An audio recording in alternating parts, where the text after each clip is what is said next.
आज पूरा भारतवर्ष राष्ट्रपिता महात्मा गांधी की 152वीं जन्म जयंती धूमधाम से मना रहा है। बापू की जयंती पर पीएम मोदी सहित कई दिग्गज नेताओं ने देश के प्रति बापू के अभूतपूर्व योगदान को याद करते हुए उन्हें श्रद्धांजलि अर्पित की।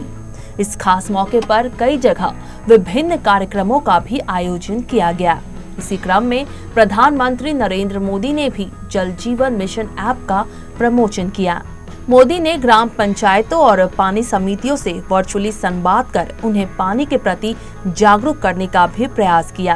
पीएम मोदी ने उत्तर प्रदेश, तमिलनाडु, उत्तराखंड, मणिपुर और गुजरात राज्यों में जल जीवन मिशन के लाभार्थियों के साथ खास तौर पर बातचीत की। पीएम मोदी ने इस दौरान जल जीवन मिशन के फायदे बताए और लोगों से ये जानने की भी कोशिश की कि जल जीवन मिशन से उन्हें किस तरह से फायदा मिला। मोदी ने इस दौरान देश को संबोधित करते हुए कहा, आज 2 अक्टूबर को हम देश के 2 सपूतों को याद कर रहे हैं। उन्होंने कहा कि इन 2 महापुरुषों के मन में लोगों के हित की भावना ही बसी थी। पीएम मोदी ने कहा, जल जीवन मिशन का उद्देश्य सिर्फ लोगों तक पानी पहुंचाना ही नहीं है, बल्कि ये लोगों को जोड़ने का आंदोलन है। उन्होंने ये भी कहा कि ये जन भागीदारी से जुड़ा हुआ है। पीएम मोदी ने कहा, जल जीवन मिशन को ज्यादा सशक्त और पारदर्शी बनाने के लिए ऐप लॉन्च किया गया है, जिससे इस मिशन से जुड़ी समस्त जानकारी मिल सके। पीएम मोदी ने कहा, इस साल बापू की जयंती आजादी के अमृत महोत्सव के कालखंड में साथ साथ मना रहे हैं। आज देश के शहर और गांव खुले में शौच से मुक्त घोषित कर चुके हैं। आज 40,000 ग्राम पंचायतों ने सिंगल यूज प्लास्टिक को भी बंद करने का निर्णय लिया है। लंबे समय तक उपेक्षा की शिकार रही खादी और हैंडीक्राफ्ट की बिक्री भी कई गुना हो रही है।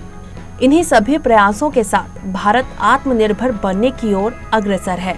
उन्होंने कहा, मैं चाहता हूं कि ग्राम स्वराज का विजन आगे बढ़े।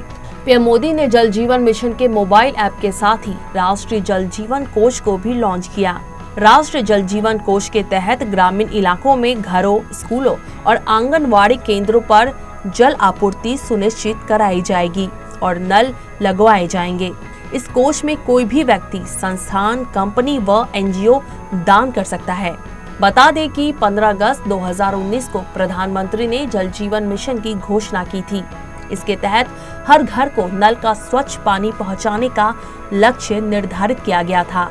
इसकी शुरुआत के समय देश के केवल 17% ग्रामीण घरों में नल के पानी की आपूर्ति थी।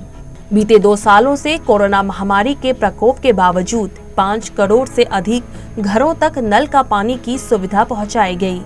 जल जीवन मिशन को राज्यों के साथ पार्टनरशिप में लागू किया गया। पीएमओ के बयान के मुताबिक अब तक लगभग 8.26 करोड़ ग्रामीण परिवारों के घरों में नल के पानी की आपूर्ति है। 78 जिलों, 58,000 ग्राम पंचायतों और 1.16 लाख गाँवों के हर ग्रामीण परिवार को नल का पानी मिल रहा है।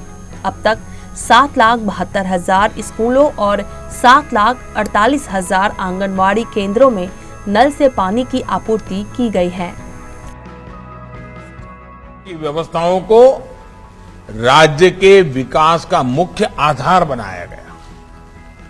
बीते 2 दशकों में गुजरात को ऐसी योजनाओं के लिए, विशेषकर पानी के क्षेत्र में बेहतरीन काम करने के लिए राष्ट्रीय भी और अंतर्राष्ट्रीय संस्थानों से भी अनेकों अवार्ड भी मिले हैं। साथियों, 2014 में जब देश ने मुझे ये नया दायित्व दिया, तो मुझे गुजरात में ग्राम स्वराज के अनुभवों का राष्ट्रीय स्तर पर विस्तार करने का अवसर मिला।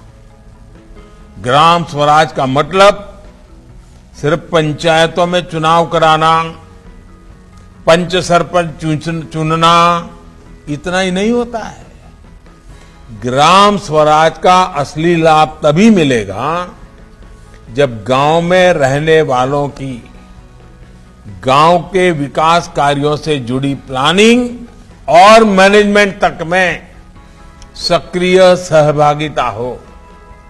इसी लक्ष्य के साथ सरकार द्वारा विशेषकर जल और स्वच्छता के लिए 2.25 लाख करोड़ रुपए से ज्यादा की राशि सीधे ग्राम पंचायतों को दी गई है। सीएन राष्ट्र के लिए पूनम शाह की रिपोर्ट।